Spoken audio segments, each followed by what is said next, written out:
Welcome to An Honorable Profession, a podcast giving America hope since 2018. I'm Ryan Coonerty. Along with Debbie Cox Bultan of the New Deal, I'm lucky enough to be your co-host.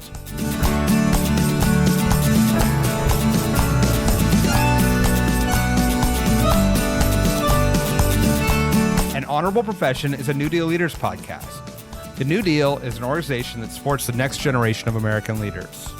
From attorneys generals to state senators to mayors to school board members, these are the people that are pushing policies and politics that will respond to climate change, rebuild our economy, address racial injustice, and restore our democracy. These are incredibly talented people who have dedicated themselves to public service when their country and their communities needed it the most. Check out NewDEALleaders.org to see what I'm talking about. Today I talked with State Representative Phillip Ensler, who represents Montgomery, Alabama, a blue dot in a deep red state. Representative Ensler and I talked about the recent legislative session that just wrapped in his state, what it's like to operate in a super minority, and his work to pass bipartisan common sense gun reform after years of trying. We also discuss his path into public service and how his time with Teach for America, working as a policy advisor for NewDEALer Montgomery Mayor Stephen Reed during the pandemic, and being the first Jewish legislator in his state in the last 50 years, has shaped his work as a policymaker. I hope you enjoy. All right, Phillip Ensler, welcome to An Honorable Profession. Thank you. It's great to be on. So excited to talk to you. Appreciate you making the time. You are just finishing up your legislative session not too long ago in the great state of Alabama. Maybe I'll start there. How did session go? This is, of course, the first session since Donald Trump took office again. And you're in a pretty ruby red state. Very curious to know kind of what the experience was this first legislative session. Did you see any kind of different pieces of legislation, and how are Democrats able to to either make any progress or block things that you were concerned about?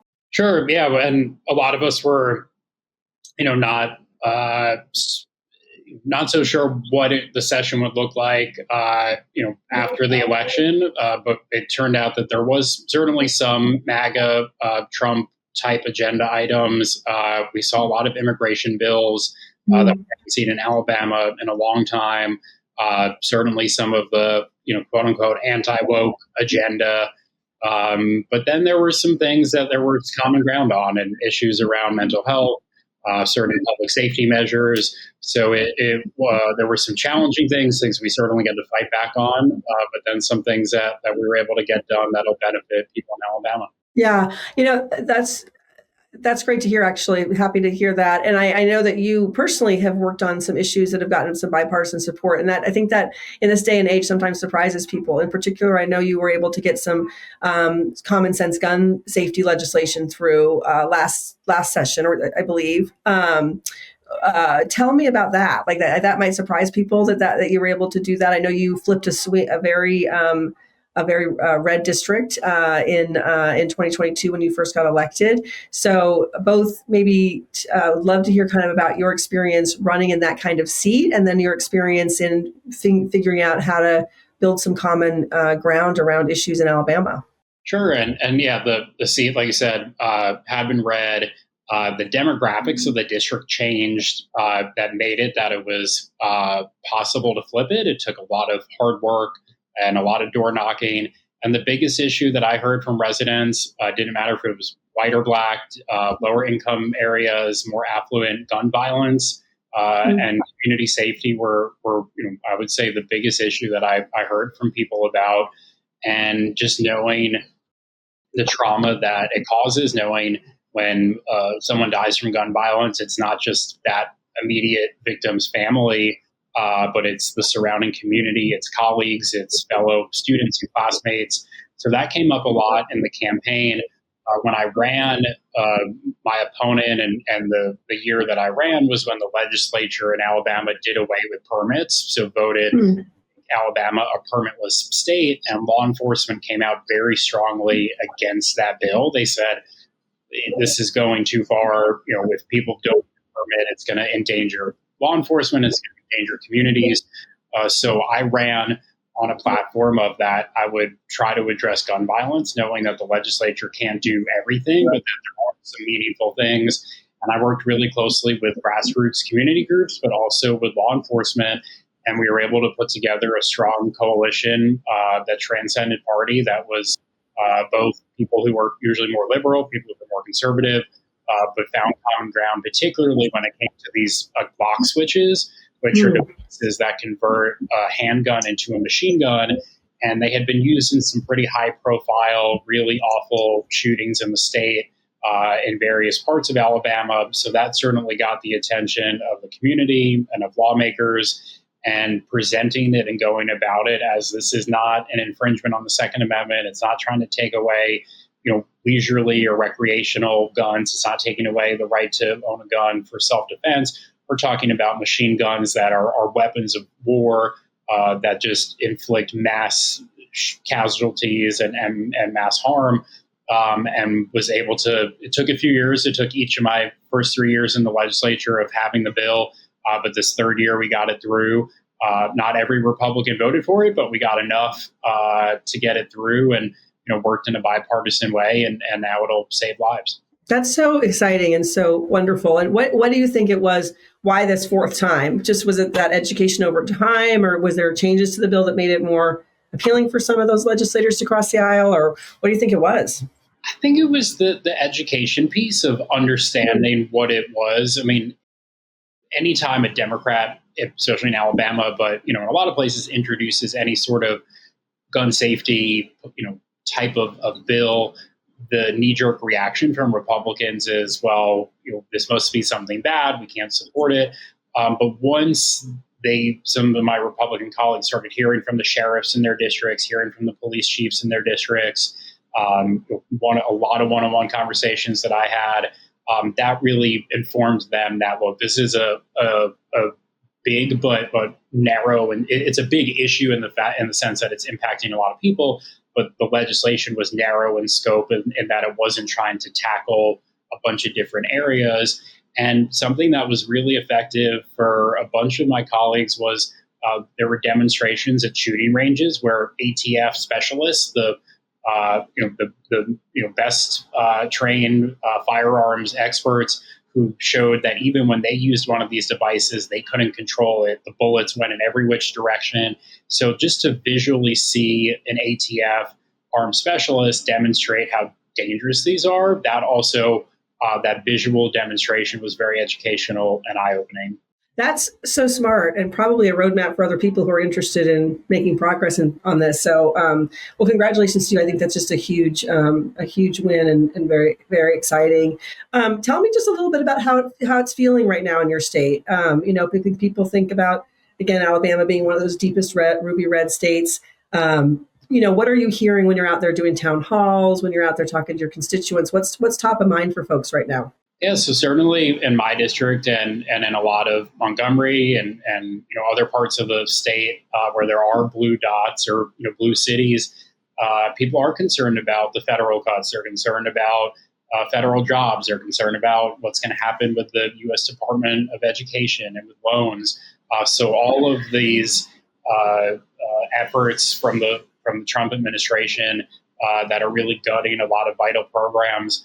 The Job Corps program, which is not as well known as maybe some of the others, but is a tremendous source of job training for young people, particularly low income. That has really caused a lot of concern with closing down that program in Montgomery. And look, the majority of the state does support Trump's agenda. They do support what's happening federally, but the state is not monolithic. And there are a lot of residents that are concerned. There are residents who are showing up at protests. And the bottom line, though, is my constituents, people in my district, want to know that those of us in office are going to try to do the right thing and are going to do things not from a malicious place, not from a uninformed place, but something that is going to help them and help improve the quality of their lives.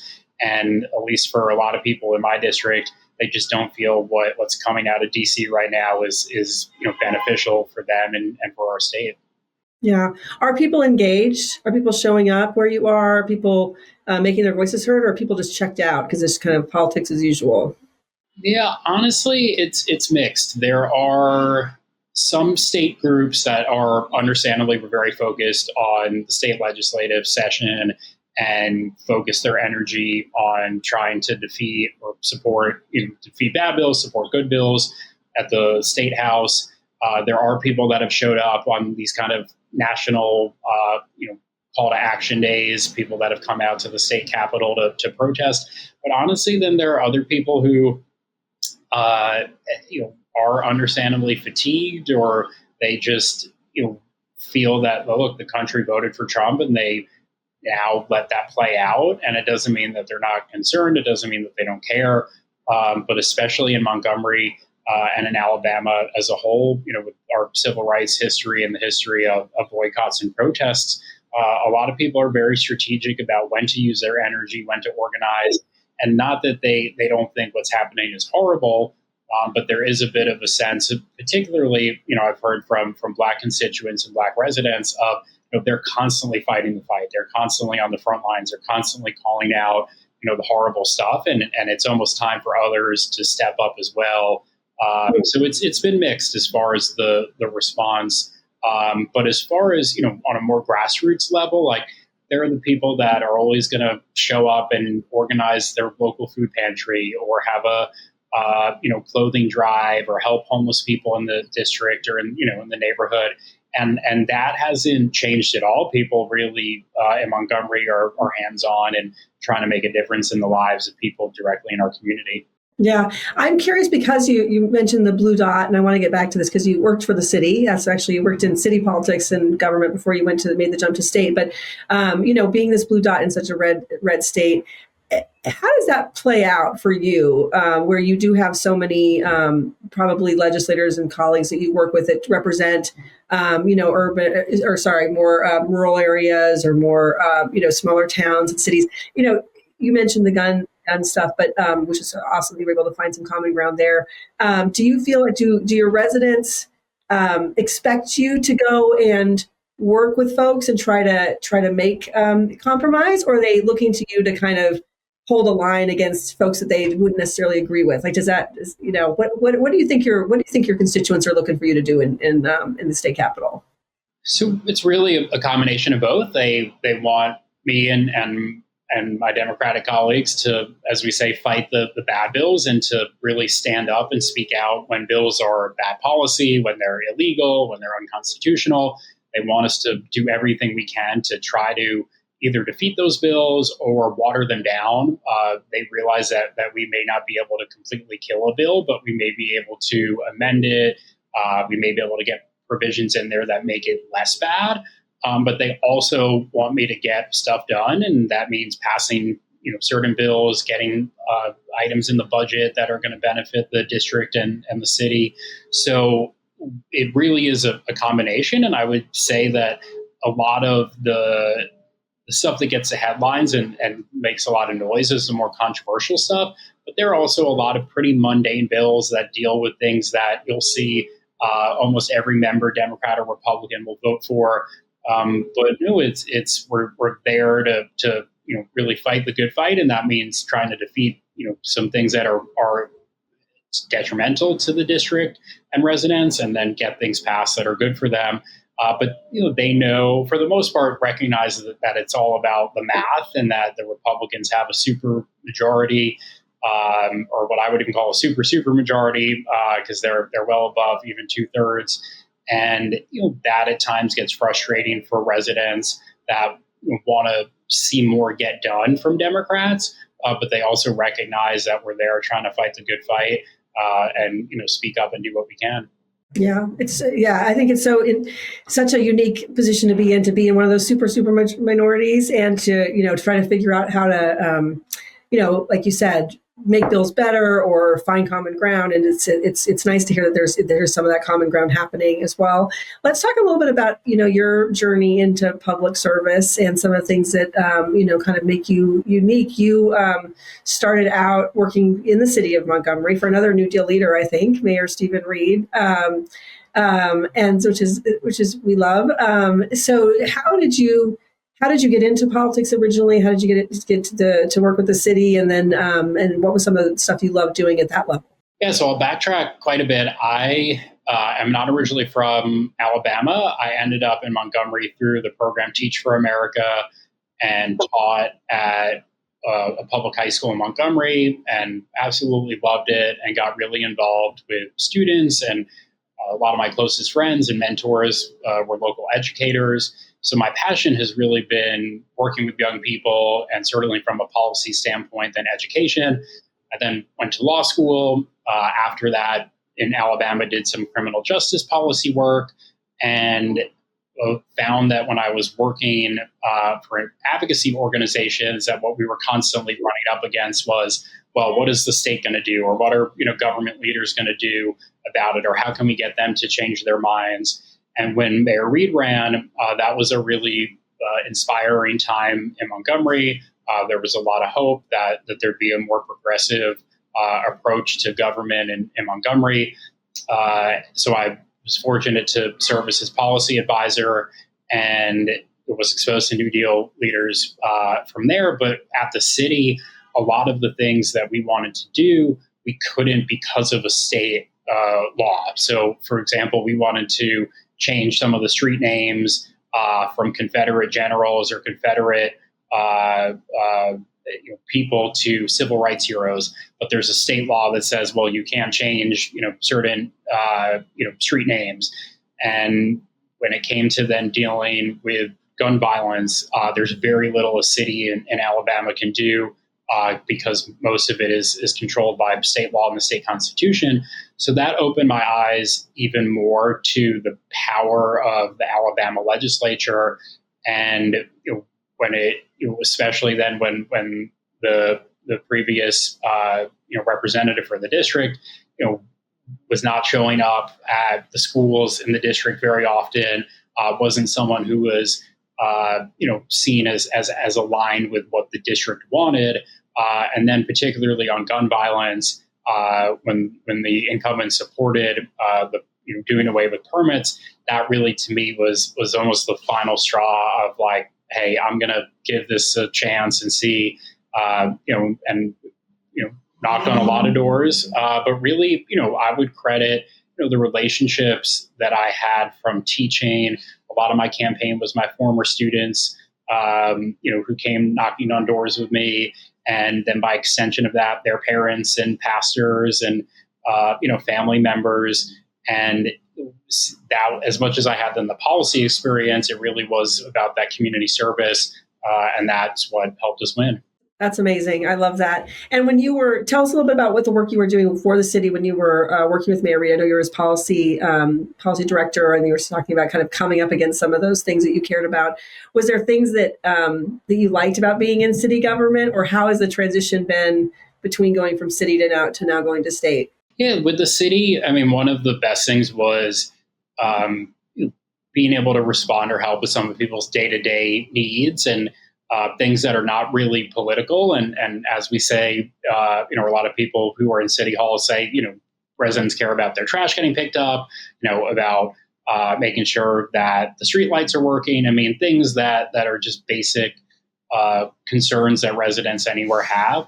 So being able to address some of that, I started in February of 2020. So it was just a few weeks before the pandemic hit. Wow.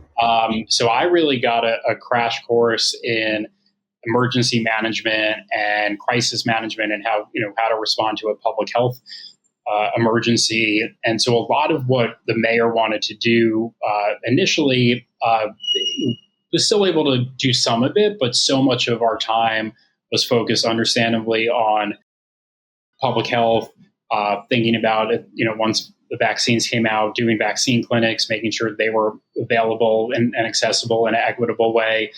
So I learned a lot about logistics and a lot about, how to organize different governmental offices to get things done.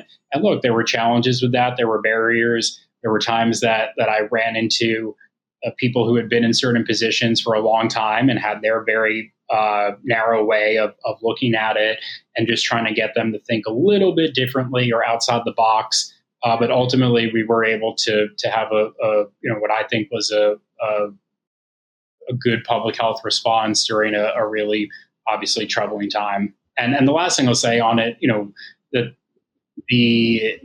what I did learn a lot, and I guess what was different from the city or state level was that in the city, when you deal with a city council, you have in Montgomery, it's just 9 council members. So we just needed to try to get 5 votes in order to get things passed. At the legislature, the House of Representatives is 105 members. So it takes it's a different kind of effort to try to get something passed at the state level versus the city level. But on any level, school board, city, county, state, federal, counting your votes is takes a lot of work. Yeah, absolutely. Absolutely. I want to talk about something else. You have a day job in addition to the legislature. You're the executive director of the Jewish Federation of Central Alabama. You are actually also the first Jewish legislator, as I understand it, in Alabama in nearly 50 years. Obviously, this is a time of a lot of, concerning rise of anti-Semitism and other troubling things. Just, how has that been for you, both either with your day job hat on or with your legislative hat on? How has that played out for you personally, and how has that informed kind of your work as a legislator? Yeah, I appreciate you asking about that. My Jewish identity is at the core of who I am, and it has shaped my worldview and has really been a big source of motivation for social justice work and for public service and working towards an inclusive world and tolerant world for everyone.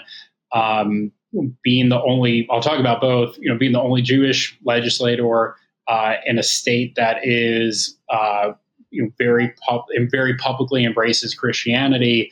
It's challenging at times. I'm very proud of it, and I'm glad to be there and to educate colleagues on what it's like, or what it means to be Jewish. There are times where I'll have to take off for certain holidays, or there are certain times where there's certain foods that I won't eat. During the Passover holiday, like we don't eat bread. So if everyone's eating pizza or donuts at the state house, I'll explain why I pass those up. It has been an opportunity with what's going on. People do, overall, it has been a supportive response of recognizing that, anti-Semitism is a problem and a challenge. On my Jewish Federation side, we've dealt with in our community bomb threats and different really threatening situations that fortunately haven't turned out to be anything other than someone, calling in, saying that they have a bomb or saying that they're going to shoot up our synagogue. But dealing with that kind of fear is really, we're constantly having to think about security needs. And we're a small Jewish community in Montgomery. There are about 400 Jewish people, which, wow. I know for people maybe listening that live in other big cities or even, mid-sized cities, 400 Jewish people is a very, small population. But there's a lot that we do as far as interfaith work. We do a lot of coalition work, and that's been really important. And look, very candidly, there are differences both in the political world and in my Jewish Federation world. People have understandably strong and different opinions on what's happening overseas. And I think at the end of the day, as long as people are trying to, at least in our country, we can, as far as doing what we can control, trying to create, like I said, a more inclusive, more tolerant world for everyone. But yeah, it's certainly an interesting and challenging time. But like I said, I'm very proud of my Jewish identity, and it's a big part of my value system. Yeah. So, and that 400 is a pretty wild number, actually. So that's a really interesting perspective you bring. I appreciate you sharing that with me. I mean, it does feel like, just to go back to what you were talking about with your Teach for America hat on back in the day, service has really been a big theme for your life, right? That has been, whether it's been from public service to teaching. I worry a little bit about kind of the desire for people to continue to want to serve in public life, given, how everything is so amped up and there seems to be these divisions. And although I'm loving hearing actually about talking to you in Alabama about some of the fact, you're coming together, you're getting stuff done. But, I just wonder what your perspective is on that as someone who's obviously valued service over your lifetime. Are you seeing people in your community looking for ways to serve, or are there anything that you're working on about trying to make sure people can be engaged that you would want to highlight? Yeah, look, it's. I think those are all really valid points. That right now is a very hard time to get people to go into certain public service roles, and I say this, and I know many people do, particularly about the education profession, that there's a lot of lip service paid to supporting teachers and how teachers are heroes and how great they are, but then when it comes to backing that up with good pay and good benefits, that's not always the case. And like any profession, in order to attract good people and retain good people, there has to be, of course, the passion and the interest and all of that is important, but people also need to be able to pay their bills and take care of their families if they have family. And so something that I've pushed a lot on the legislative level is saying yes, let's honor teachers with Teacher of the Year and photo ops and things that those serve a purpose. And I'm not trying to minimize them, but let's back it with legislation in budget items that are going to increase teacher pay. And that's something I hear constantly from teachers who say, look, they're so passionate about it. They love children. They love what they're doing, but they can barely afford, their bills or to take care of their families, and are having to think twice about whether that's the profession they want to go into. And I think the same could be said about a lot of other careers in public service. And I get that the public sector, is not going to be able to pay what some entities in the private sector can pay. But I think we do need to make it more competitive, and also really, yes, try to recruit people and share why it's so important. But also, it's up to those of us who are in public service right now to make it a welcoming environment, to make it a place where people see it as appealing and attractive. Yeah, absolutely. Maybe I'll end with a question of kind of where we touched on a little bit earlier, but just kind of a political question. I love talking to people from all over the country about the path back for Democrats. Obviously, Democrats have had a rough road in Alabama for a while. But if you think about what Democrats are going to need to do to be successful in your state long term, what's some of the advice for the National Democratic Party that you'd have about what that would look like? Sure. Yeah. I mean, nothing beats relationships and trust, where, anytime someone swoops in and just, tries to organize, right before a campaign, or, just gets involved, periodically, yes, some of that expertise and skill set can make a difference. But the long-term work of actually being hands-on, being in a community, having those relationships is a huge starting point. But then as far as issues, everybody wants, when I say this, good schools, safe neighborhoods, economic opportunities, and doesn't mean that we shouldn't also fight for and focus on social issues. I'm of the belief that we can do it all. But I know that people's primary concerns every day is what's those three things, as far as jobs and economic upward mobility, being able to afford things, public education. People want to live in a place where they feel good about the schools they're in, and then of course from a neighborhood standpoint, as I've talked about, certainly gun violence, but just in general, feeling safe and feeling good about where people live, and that I have found transcends party, it transcends race, it transcends socioeconomics. So I think focusing on those while also saying, well, yes, we are going to stand up for LGBTQ rights, and we're going to stand up for women's rights, and we are going to stand up for teaching true history. It doesn't have to be this one or the other. And I don't want Democrats to sacrifice the commitment to social justice into social issues, because that is such a big part of it. But I think also strongly focusing on, well, these are the things that transcend some of the party lines. Well, I couldn't agree with you more. We've got to be able to do it all. We've got to focus on those things that matter most to people. So I really appreciate your time today, Phillip. It was so fun to talk to you, and I thank you for all the work you're doing as a state elected official right now. It is so important, and we're grateful for your service. Thank you. No, great to talk with you, and appreciate being on. All right. An Honorable Profession is a New Deal Leaders podcast. Thanks to the team at NewDEAL for producing this episode. We encourage you to bring honor to public service, and because we keep things honorable, no tax dollars are used in the making of this podcast.